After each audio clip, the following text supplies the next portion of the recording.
श्रीमद् भागवतम स्कंद 1 chapter 14 भगवान श्री कृष्ण का अंतर ध्यान होना। जय श्री कृष्ण दोस्तों, पिछले अध्याय में आप लोगों ने जाना कि किस प्रकार धृतराष्ट्र ने अपना घर त्यागा और उसके बाद अपना शरीर त्याग दिया। अगर आप लोगों ने वह वीडियो नहीं देखी है तो ऊपर आई बटन में उसका लिंक है, आप वो वीडियो देख सकते हैं। और इस अध्याय में यह बताया गया है कि भगवान श्री कृष्ण किस प्रकार अंतर ध्यान हो गए।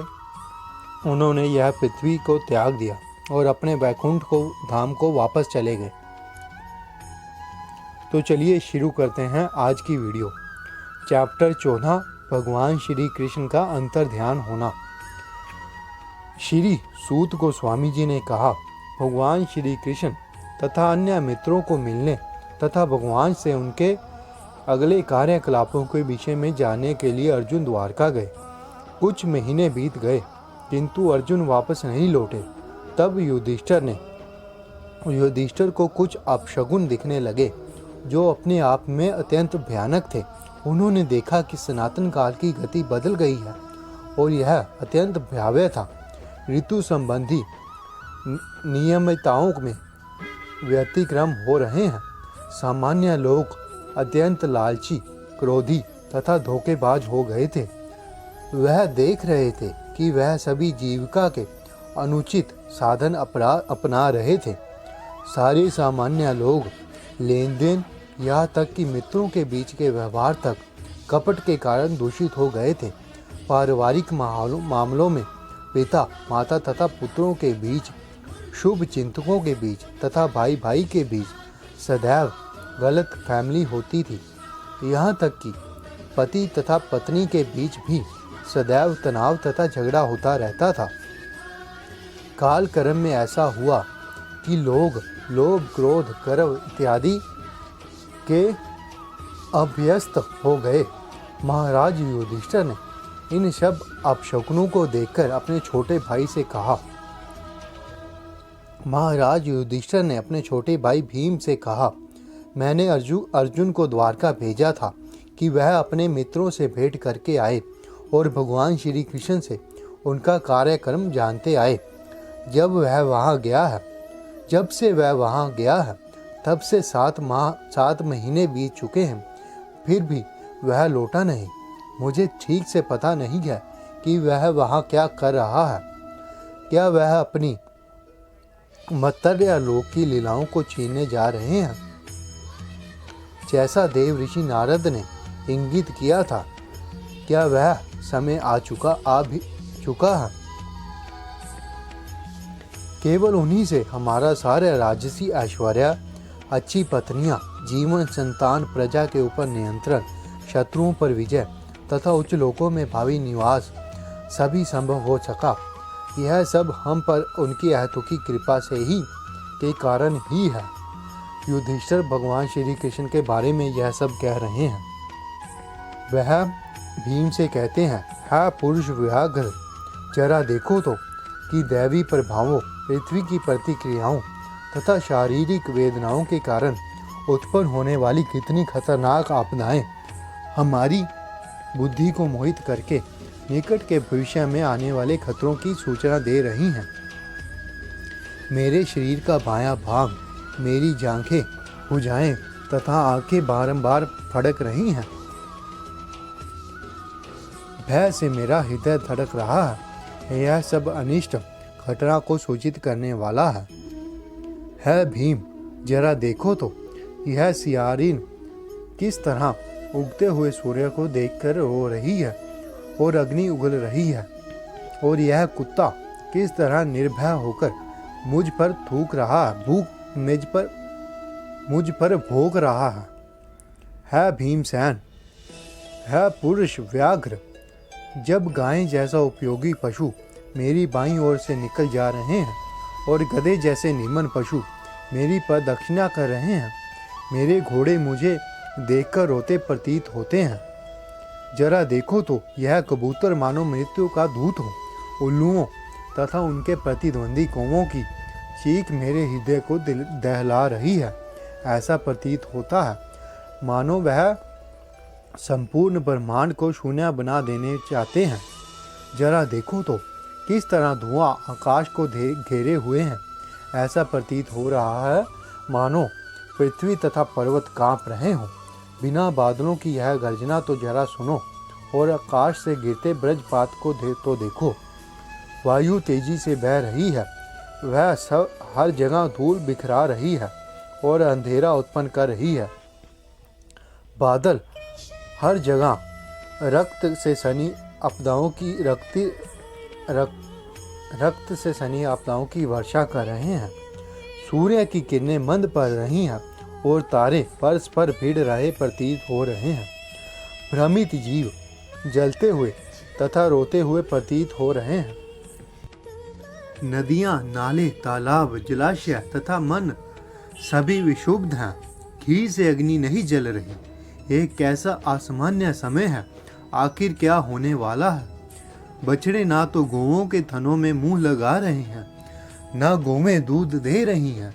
वह आंखों में आंसू भरे खड़ी खड़ी रंभ रही हैं, और बैलों को चार गांवों में कोई प्रसन्नता नहीं हो रही। मंदिर में आर्चा विग्रह रोते, शोक करते तथा पसीजते प्रतीत हो रहे हैं। ऐसा लगता है कि वह प्रयाण करने वाले हैं। सारे नगर, ग्राम, कस्बे, बगीचे, खाने तथा आश्रम अब सौंदर्य विहीन तथा समस्त आनंद से रहित हैं। मैं नहीं जानता कि हम पर किस तरह की विपत्ति आने वाली है। मैं सोचता हूँ कि पृथ्वी पर की यह सारी उथल पुथल विश्व के सौभाग्य की किसी बहुत बड़ी हानि को सूचित करने वाले हैं। संसार भाग्यशाली था कि उस पर भगवान के चरण कमलों के पद चिन्ह अंकित हुए, किंतु यह लक्षण यह सूचित कर रहे हैं कि अब आगे ऐसा नहीं रह पाएगा।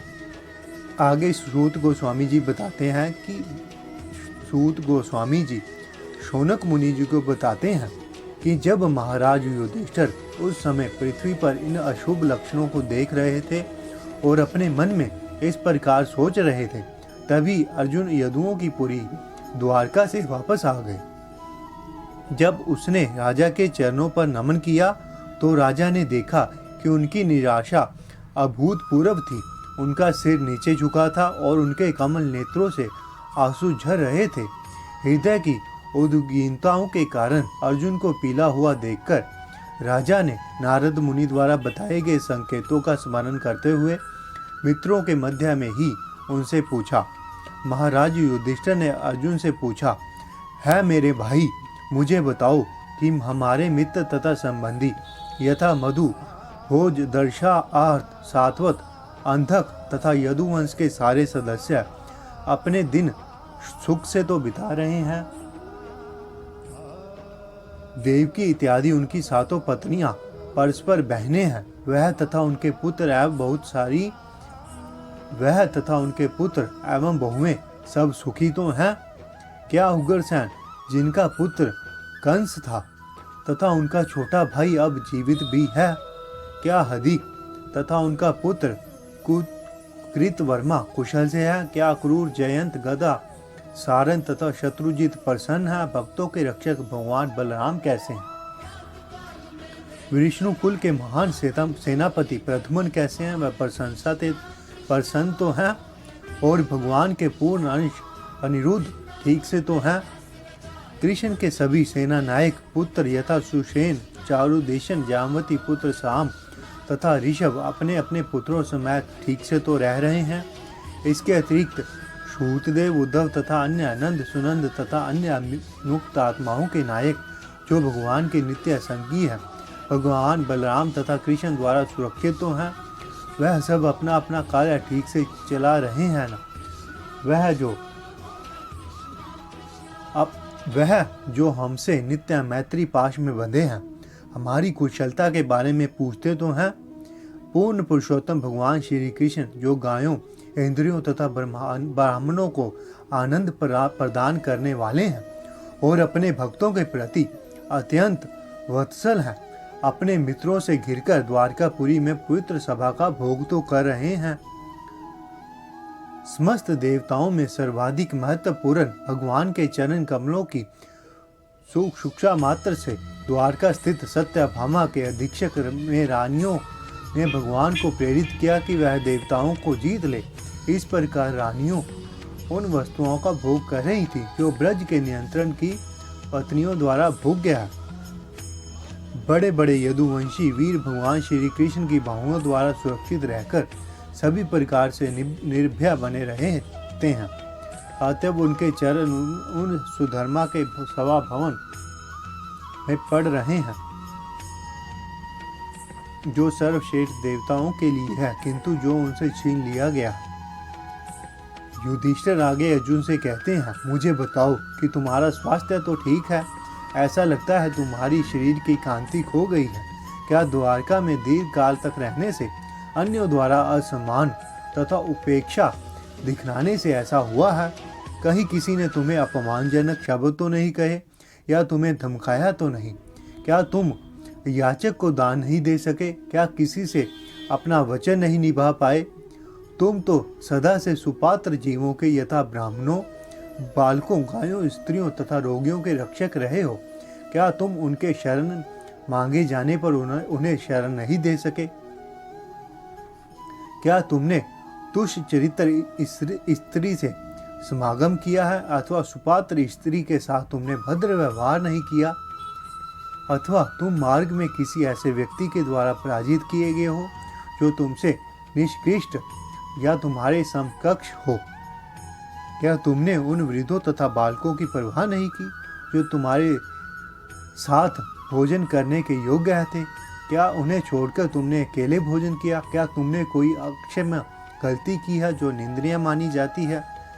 अथवा कहीं ऐसा तो नहीं है कि तुम इसलिए रिक्त अनुभव कर रहे हो क्योंकि तुमने अपने घनिष्ठ मित्र भगवान श्री कृष्ण को खो दिया है मेरे भ्राता अर्जुन, तुम्हारे इतने हताश होने का मुझे कोई अन्य कारण नहीं दिखता।